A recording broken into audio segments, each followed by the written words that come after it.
kami ng mga gulay. Kasi tag 100 yen lang dito. 100 yen. 100, sumimasen. Hai, dozo. Hakusay dati. Hakusay wa hakuyen na dati. Daikon, hakuyen. Hakusay mo, iko totte? Ren, usiro ni abonai. Fresh na fresh. Diba? Meron sila yan.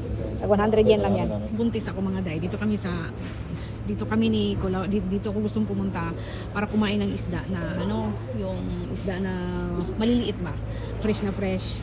Dito ako gustong kumain talaga. Oo, 'di ba yung isda na maliliit na dulong ba tawag sa atin sa Tagalog?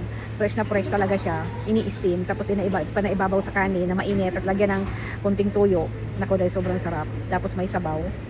Kaya yun, naalala ko, nandito kami. Yung buntis pa ako. Yun lang, chika-chika.